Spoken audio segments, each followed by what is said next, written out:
your ship, the USS Guadalcanal, fresh out of the Kaiser yards, equipped from stem to stern with the products of American ingenuity, turned out by your hands. Electronic devices, radar, submarine detectors, Wildcats and Avengers, guns and shells, the 1,001 items that in the hands of American boys make a fighting American ship. All under the command of Captain Dan Gallery, USN, a pioneer of naval aviation. On May 15, 1944, a task group of the Atlantic Fleet heads out to sea with orders to operate against submarines to the west of the Cape Verde Islands. The group comprises the USS Guadalcanal and her 5 destroyer escorts, the Pillsbury, the Chatelaine, the Pope, the Flaherty, and the Jenks. At the departure conference, Captain Gallery and the destroyer skippers decide upon a daring plan of action. If, during this cruise, they can bring a sub to bay, they will not attempt to sink her as soon as she surfaces. Instead, they will spray her with small stuff, put crews over the side in small boats, and attempt to board and capture her. Daring, did we say? Fantastic is the word for boarding a wounded U-boat on the high seas. But the prize would be priceless. Naval intelligence could use a completely equipped enemy vessel.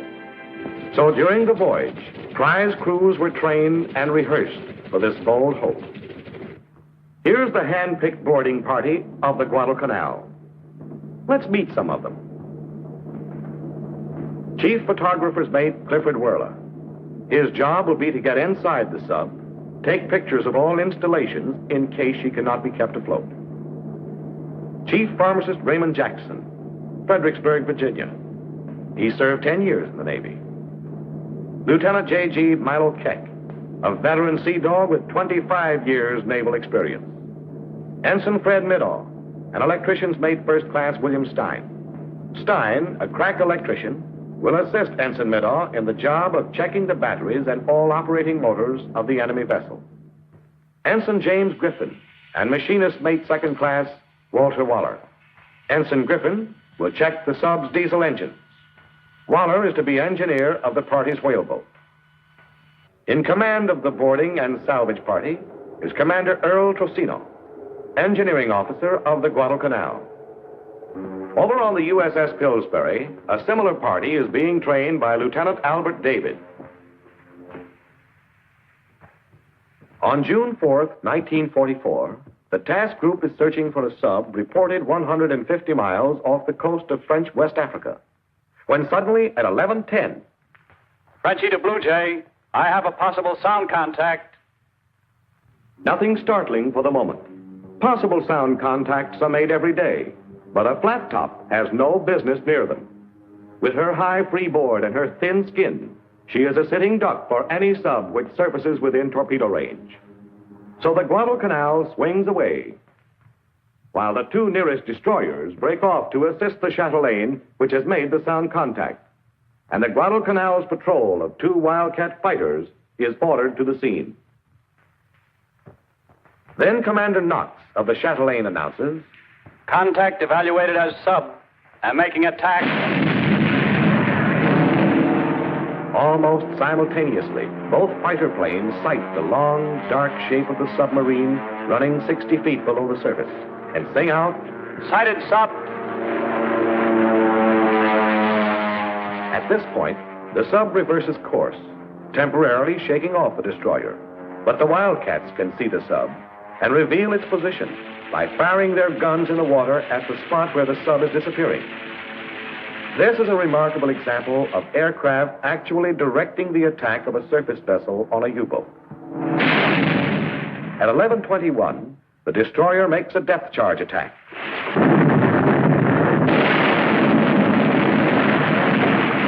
All ships are at battle stations, and all eyes are glued on the Chatelaine. The guns of the task group are loaded with anti-personnel rather than armor-piercing ammunition. At 11:22½, the wounded U-boat surfaces right in the middle of the task group. Commence firing. The planes open up first.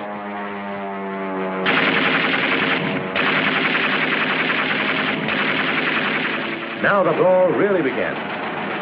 Go it on, lad.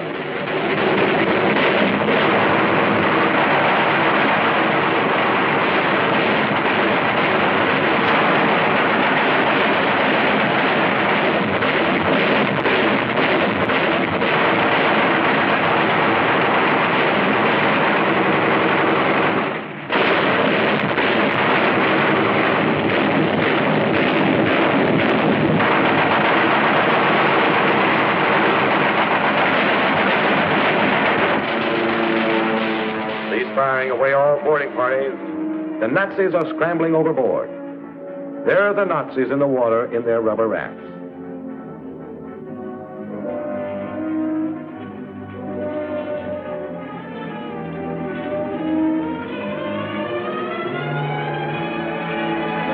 But there may be more on board, ready for business. Away all boarding parties.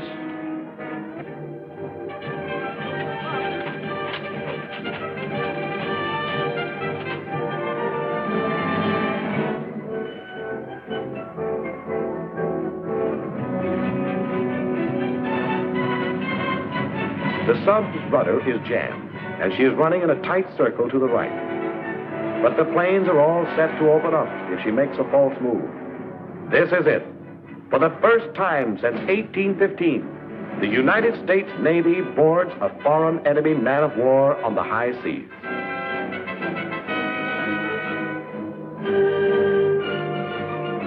The first boarding party has swarmed aboard. Only one dead Nazi on deck. There may be live ones below. But our lads tumble down the hatch and find to their amazement that the U-505 is all theirs.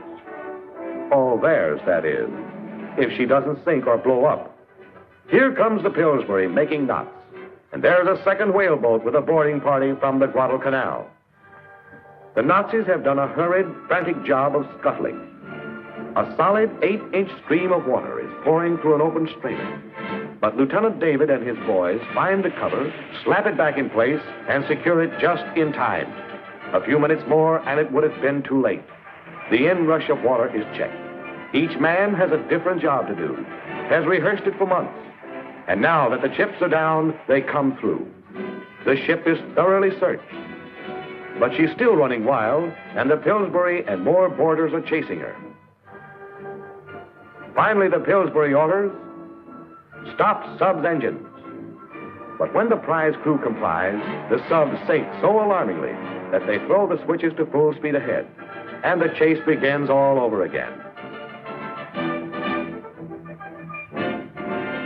Meanwhile, the Chatelaine is busy rescuing some very wet members of the master race. Amazingly, all but one are saved and brought on board the Chatelaine.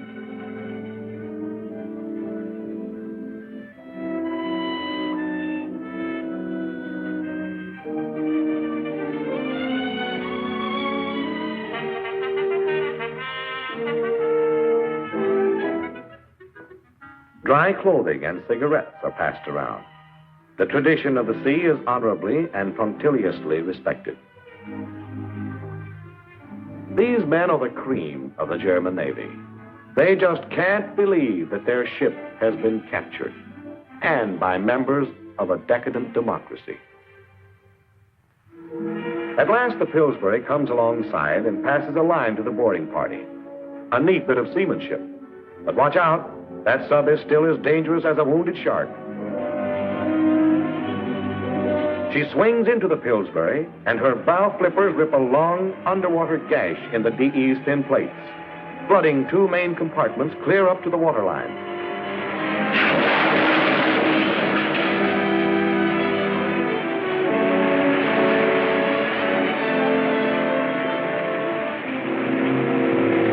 The destroyer has to cut loose and back clear. The Pillsbury radios. Sub says she has to be towed to stay afloat, but we don't think a destroyer can do it. So the Guadalcanal heads over and says on the TVS, "Destroyers stand clear. I'm going to take her in tow myself." Now we'll see whether this aviator skipper can handle the ship. It's a ticklish job hooking a flat top to a sinking sub on the high seas and in the middle of the Atlantic U-boat lanes. Look how far down she is. They've closed the hatch to keep the swells from pouring down on the boys working inside. If she goes down now, they all go down with her. Let's get that line out. There it goes, the messenger line with the big tow line at the end of it. This is a job to test the mettle of veteran seamen. And 4 out of 5 of those boys on the sub's forecastle are green. But there is no fumbling.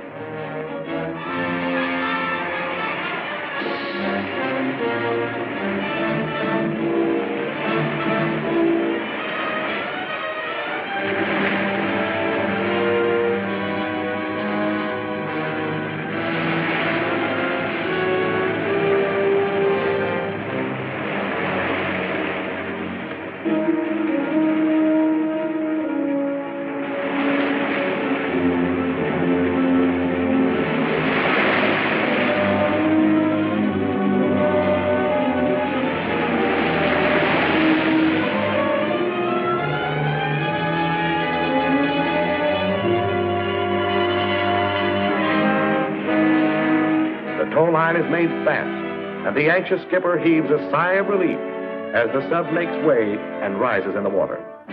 She is safe again, for the time being, and under a new flag.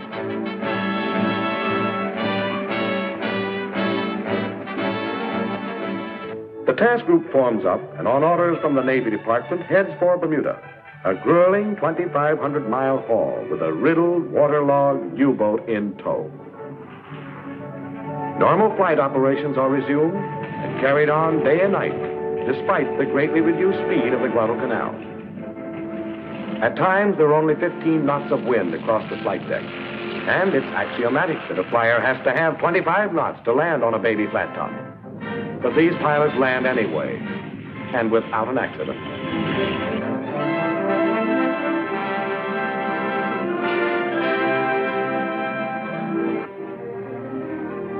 The prisoners are transferred from the overcrowded destroyer to the carrier.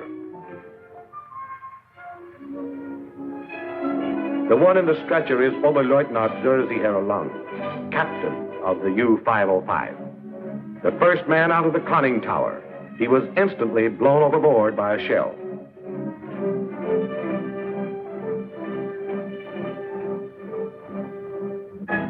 During the voyage, they're brought on deck for exercises.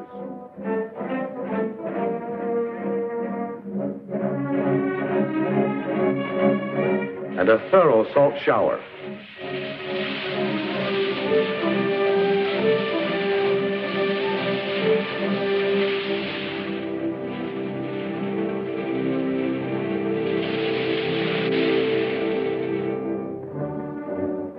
On the 7th of June, the fleet tug Abnaki joins up, and the tow is transferred from the Guadalcanal. Now comes the most anxious moment of the cruise. As she loses way, Junior, as the crew have christened the sub, sinks lower and lower in the water. The salvage party works desperately to take all movable weights out of the U-boat. Then, as the transfer is completed and the Abnaki gets underway, the clutches on the sub's engines are released, and her propellers recharge her batteries. With power aboard, her pumps work once more, and her tanks are blown out. Now she rides again at full surface trim. On June 19th, the U-505 was towed into Bermuda, and there remains as a prize of war, one less wolf to hunt with the pack.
wartime requirements of more than 5 million tons per year, it is apparent that the steel industry is directly dependent on the availability of merchant shipping.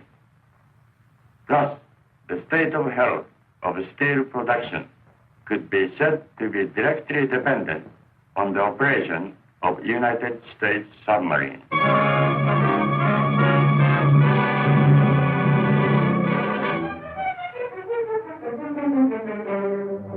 Japan's chief supply of oil came from America in the years prior to the war. Therefore, since the war started, our water requirements, which amounted to about 5 million tons a year, had to be supplied mostly from the Dutch East Indies. One of the decisive factors in our defeat was the activities of American submarines, which cut off the supply from that source entirely.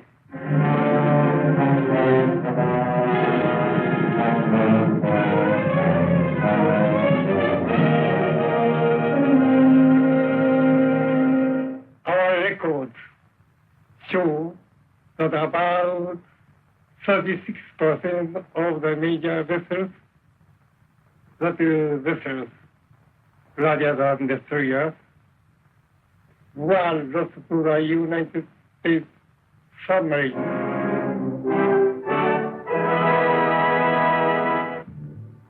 Actually, Admiral Nagano is pretty accurate in his estimates.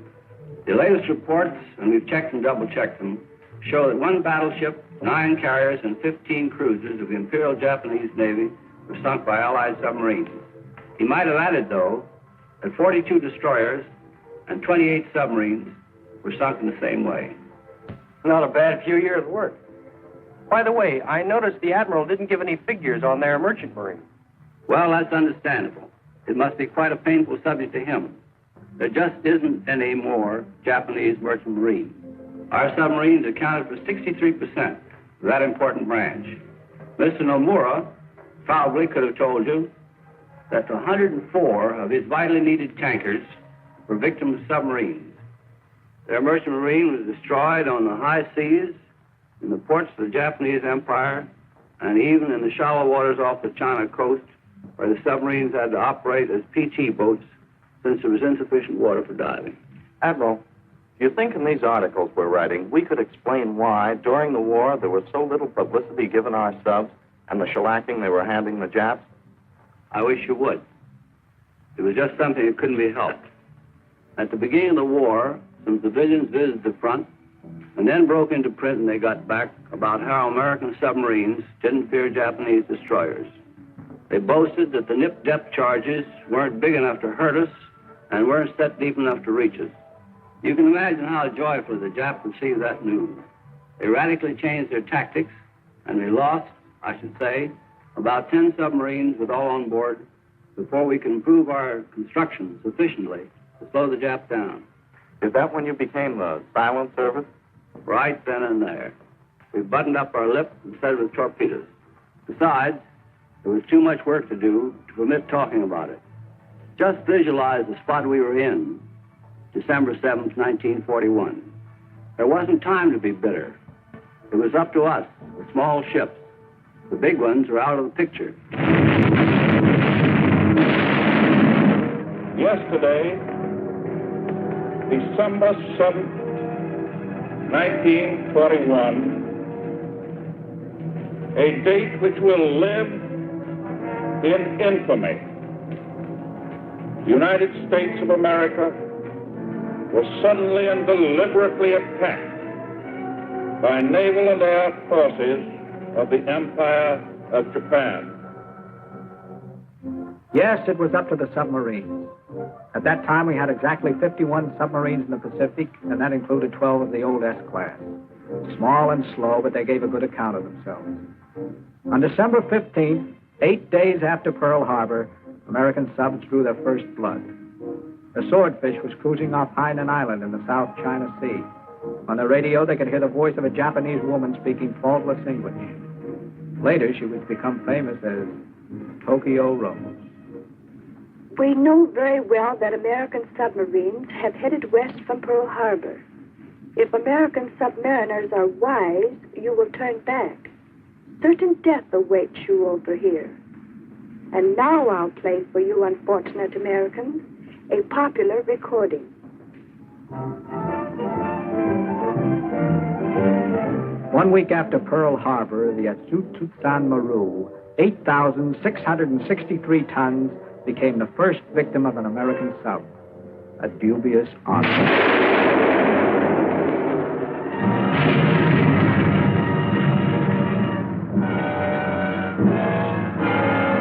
It wasn't long before she had plenty of company at the bottom of the ocean. On the 1st of January, the 5,384-ton Tainan Maru was sunk right off the very coast of Japan.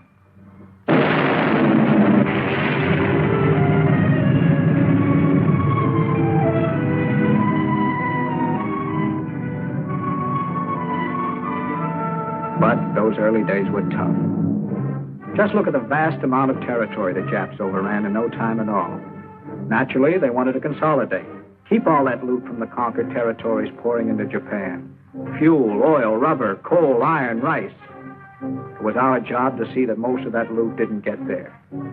And for 18 months, our subs were the only ships that penetrated enemy-controlled sea lanes. It was rugged, but it paid off. Let the Japs tell you about it. American submarines in 1942 sank 134 Japanese merchant ships, totaling 580,000 or 390 tons and 140,000 tons of men of war. And that was only beginning.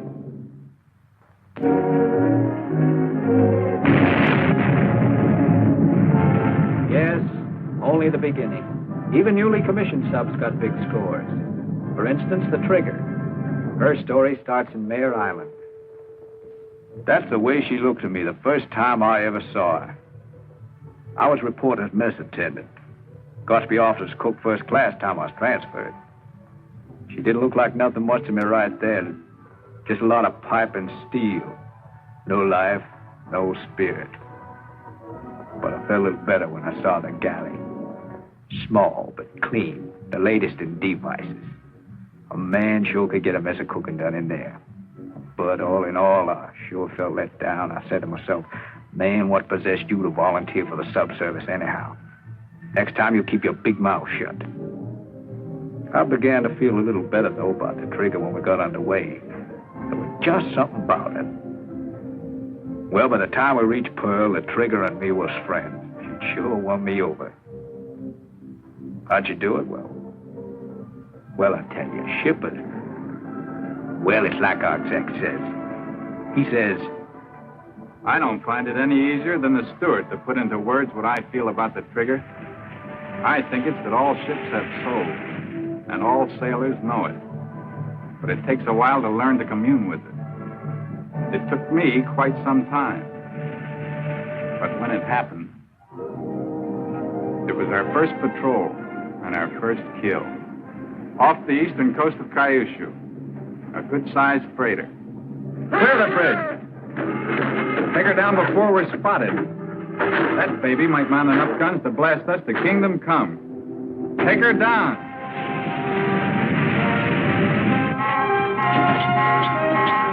That's the good, sir.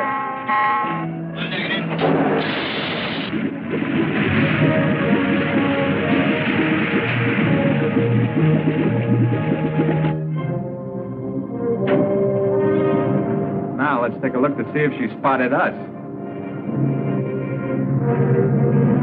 Everything looks normal from here. If it isn't a trap. She might be a Q ship carrying depth charges and sound gear. We can't hit her till we've closed the range. To close the range, we've got to watch out that she doesn't see or hear us, or the killer will become the corpse. The minutes seem like hours until we get into position. Easy. Easy. Then, estimated range 1,500 yards, track 90 port. Tower angle 5 left, stand by. He's coming on, fire 1. Then, 8 seconds, fire 2.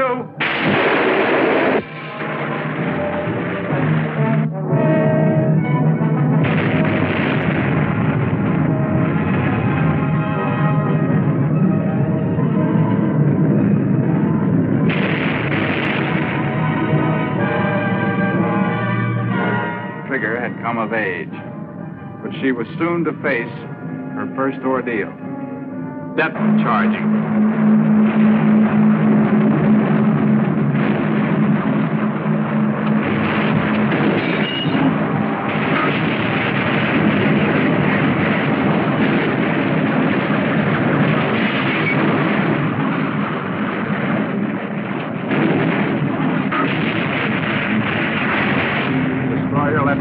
Confident he had sunk it. For several nights later, we heard Tokyo Rose on our radio. I regret to inform all American submarines that one of their number has recently fallen victim to a destroyer of the Imperial Japanese Navy. You will hear an appropriate recording.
Down periscope. Up periscope.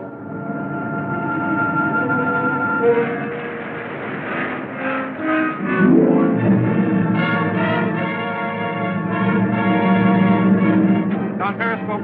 Look, man, this is a jackpot. We've got the biggest aircraft carrier I've ever seen up here, plus 2 destroyers. We're going to shoot our whole wad at the carrier.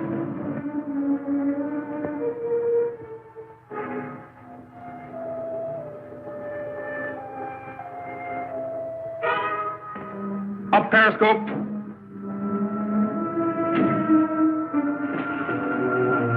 Bearing, mark 329. Range, mark 6100. Down periscope. Angle on the bow, starboard 15. Right full rudder. Right full rudder. All ahead 2/3. All ahead 2/3. New course 240. New course 240. What's the distance to the track? 1700. Control 63 feet. Control 63 feet. Forward torpedo room, make ready all tubes. Forward torpedo room, make ready all tubes. Set depth 12 feet. Set depth 12 feet. Rig for silent running. Rig for silent running. Rig for depth charge. Rig for depth charge. Steady on 250.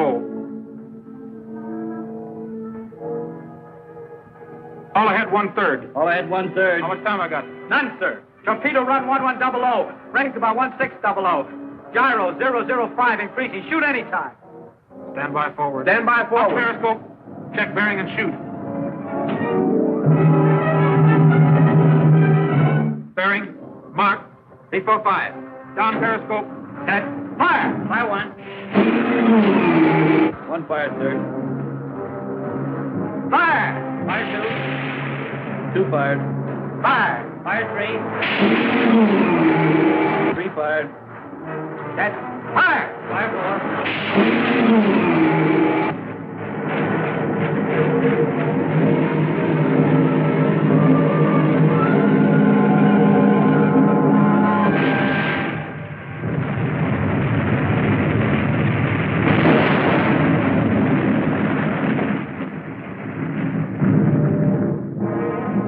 The trigger, of course, was subjected to another terrific depth charge. There were moments when no one on board thought she'd come through, but she stood up and eventually got away. The carrier just managed to crawl back to Tokyo Bay, badly crippled. The trigger was lost in March 45 off the Ryukyus. At that time, she was one of the highest-ranking subs in tonnage and total number of ships sunk. The trigger will never be forgotten, nor will the work of all our other submarines. In 1943, 284 Japanese ships, totaling 1,341,968 tons, Plus, about 100,000 tons of warships were sunk by American submarines. Naturally, they got some of our subs, too. But our losses weren't excessive when you consider what was accomplished. In fact, they were quite small compared to the losses of the Jap and German submarine services. But we felt deeply each individual loss. For instance, take the case of the Sculpin. On 19 November 1943, we sighted a fast convoy and made an attack.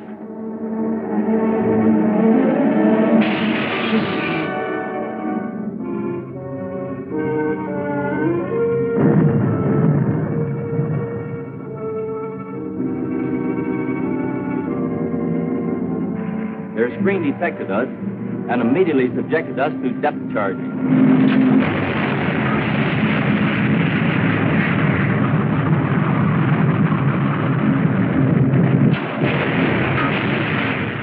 Things were getting tough when we heard a range squall. We headed forward and shook the Japs. At least we thought we did. But the moment we regained periscope depth, we found that Jap destroyer sitting right in our lap. We tried to duck, but he had heard us as well as seen us.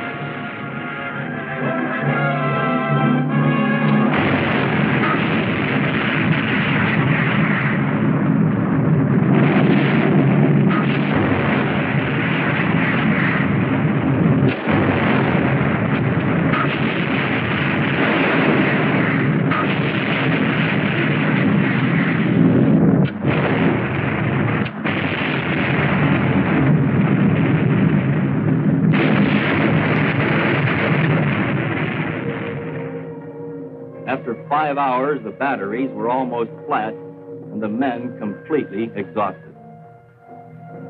We had a tough decision to make. The first concern of our skipper, Commander Conaway, was for the life of his men. We had on board the Wolfpack commander, Captain Cromwell, who had heard that the Japs used a special brand of torture to extract information from their captives. Suddenly, a decision was reached. We'd battle service and use our deck gun to fight it out with the destroyer.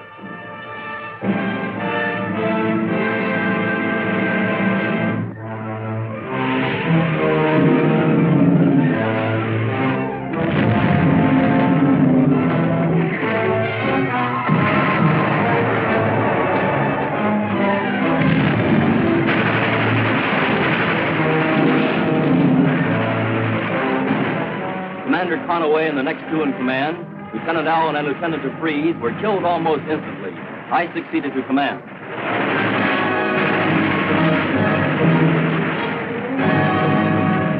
The situation was hopeless. I gave the order to scuttle ship.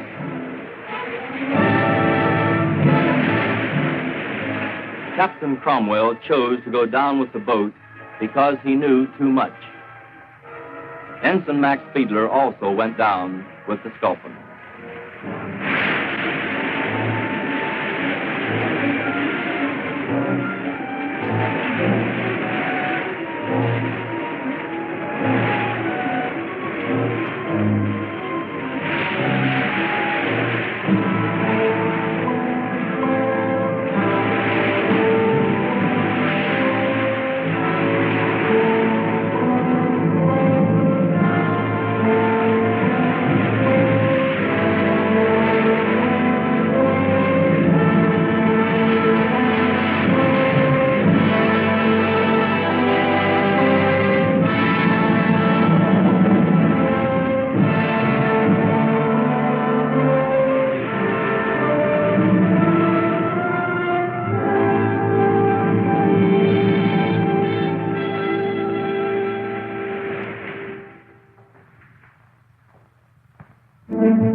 But now for a change.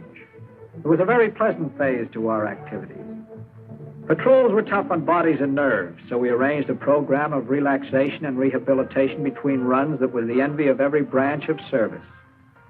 With the approval and backing of Fleet Admiral Nimitz, our commander-in-chief, we took over the Royal Hawaiian Hotel in Honolulu, lock, stock, and barrel, and we said to the submarine men, "It's all yours." Other operating forces also had quarters at the Royal, for it held about 150 officers and 1,000 men. But the majority were always submarine men and aviators from the carrier groups.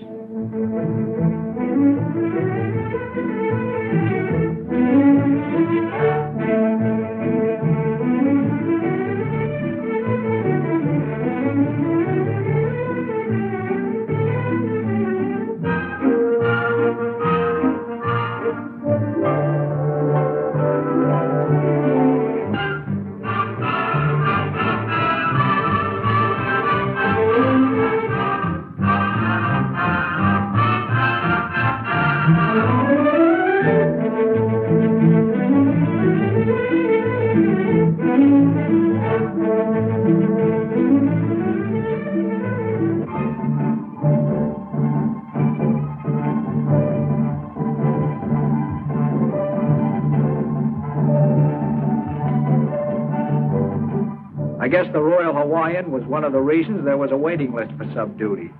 It almost seems like the more rest and fun our men had, the more damage they did to the Jap fleet. And that's understandable, too, for they went to sea mentally and physically fit and trained to meet any type of combat. Just take the figures for 44. In 1944, 429 merchant ships, or totaling 2,387,708 tons, were destroyed by your sub. In addition, about 500,000 tons of warships were sunk. And these figures for merchant ships include only ships of 1,000 tons or larger. The smaller ships sunk by your subs, chiefly by gunfire, were too numerous to count.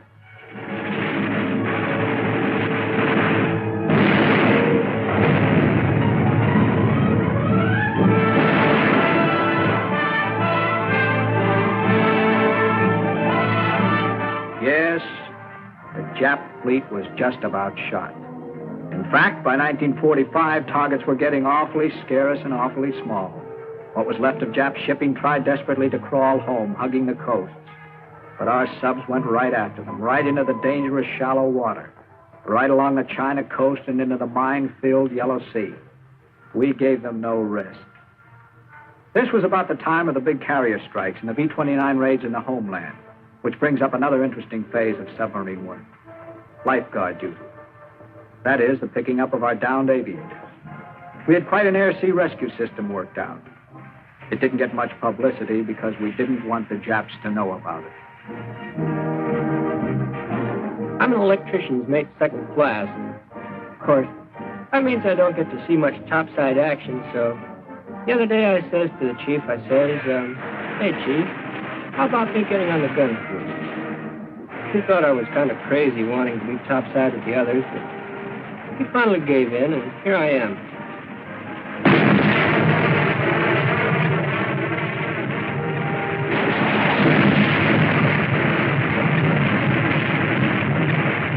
Say, this is beginning to be more like it.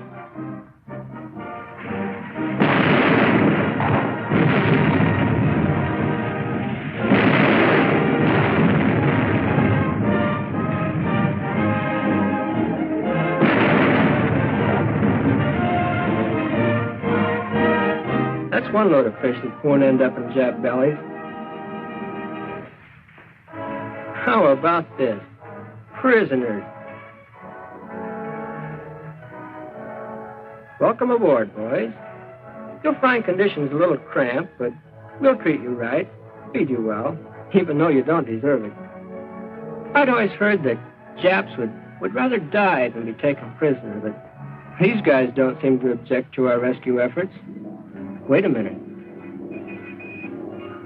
We've got something. Our B-29 is in trouble. We've got him on radar, but the lookouts haven't spotted him yet. Say, this lifeguard stuff is new to me, but it has its exciting moments.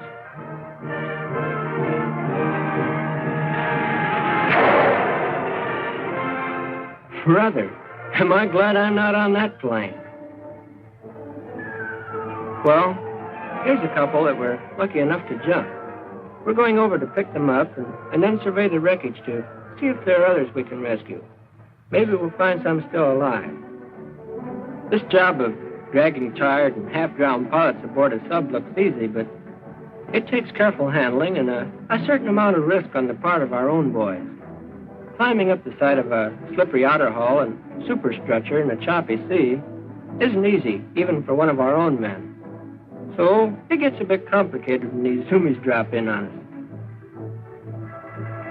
Say, these guys look like they're badly shot up. Doc is up here now, and first aid is being given to those who need it right away.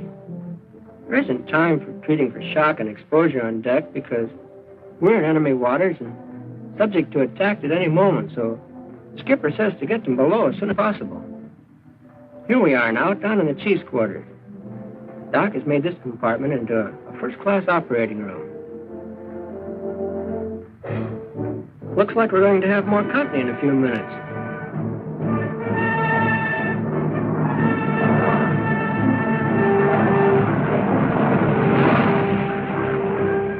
You know, this picking up of flyers is getting to be quite a habit with us.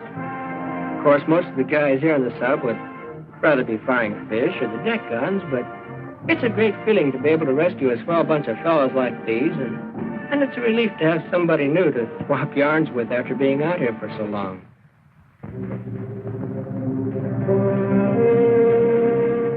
Sometimes the kid you and I used to know back home isn't so lucky. We're doing all we can. No sign yet, but we're not giving up. Well, we tried, but he didn't make it. But we'll make it up to him. We'll save as many of his buddies as we can. Yes, many of that boy's buddies were saved. At one time, we had 22 submarines on station whose primary duty was lifeguarding. All in all, we rescued more than 500 Army, Navy, and Marine aviators. The submarines were proud of that work and eager for the assignment. But in the last months of the war, it didn't supply enough action to satisfy them. So, as you'll see, they figured out some special assignments for themselves. And very interesting, too. During the summer of '45, the Taranti was in the same fix as all the other subs. No targets really worth wasting the taxpayers' torpedoes on. Or we managed to amuse ourselves. Shot up a few picket boats and other small craft. Knocked off a sea truck. Raised some mild hell in a general way. We played pirate and boarded some junks. Scared the crews half out of their yellow skins and gave the deep six to a lot of dried peas bound for Japan.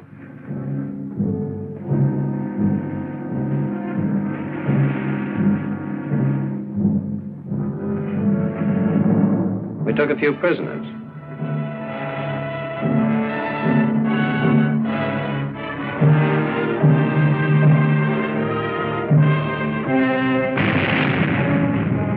Exploded some mines. That there was nothing to write home about, even if we could have written home. Then one morning, we sighted a ship in the distance. It looked like it was tied to a dock alongside a collier. We kept it under observation for about an hour.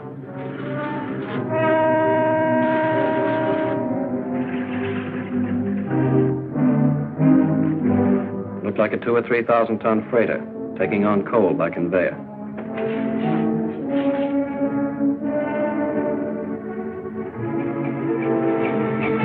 We held a war council.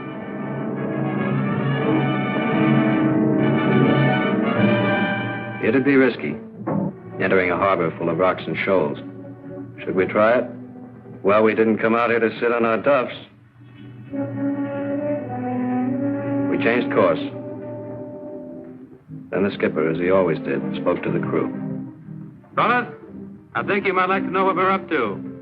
There's a 2,000 or 3,000 ton freighter in the harbor tied to a colliery dock, taking on coal. That's the biggest ship we've seen so far, and targets are too scarce these days to let any pass.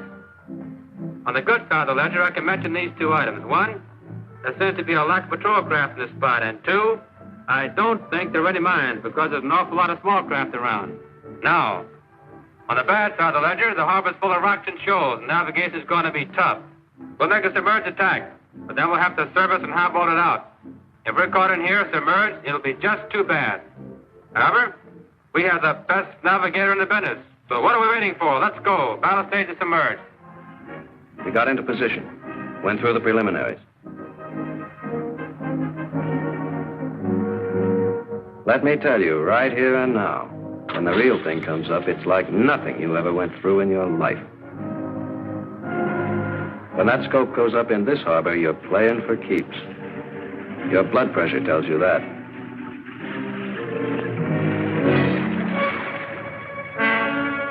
The sweat on your hands and the butterfly in your chest keep reminding you that when you get within 1,000 yards of your target, you're going to let go with everything you've got. Then get, if you can.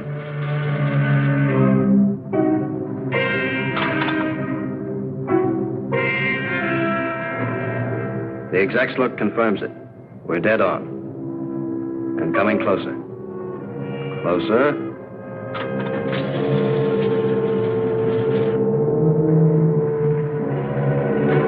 Dozens of small craft crisscrossing overhead. If one of them sights our scope while the skipper's taking cuts to keep us off the rocks, you can make like the song and kiss the boys goodbye. Now, coming on 1,000 yards. 20 to go. 10. 5. Fire 1.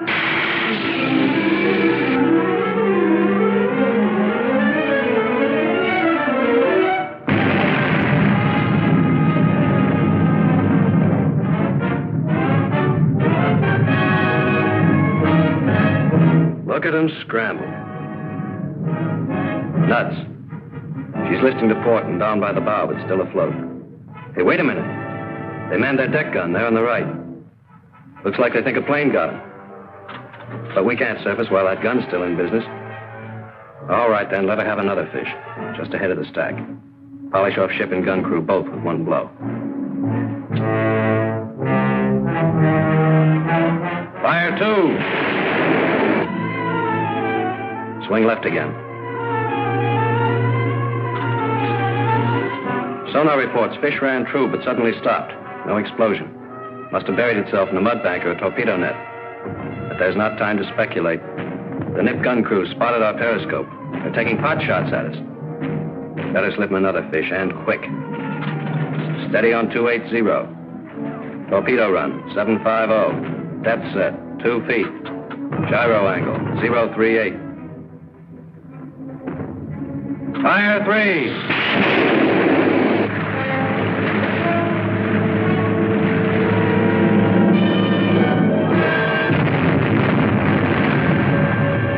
Bullseye.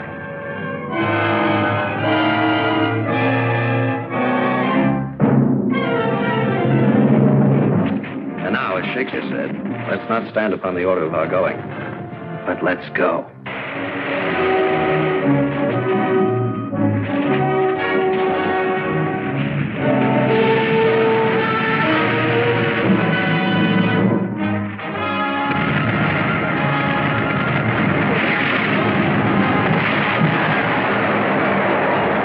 They've got a nerve shooting at us. What kind of hospitality do they call that? All right, now let's show some speed. Wait a minute. We must have surfaced too fast. The bow plane should have folded up like a fighter plane's wings. Stuck out like that, they'll drag our speed down till the Japs can catch us with a rowboat. And that's not all that can catch us. Come up, come up. There. Steady as you go, sweethearts. Now we can highball for deep water. But the Jap fire is getting closer. I'm beginning to sweat again.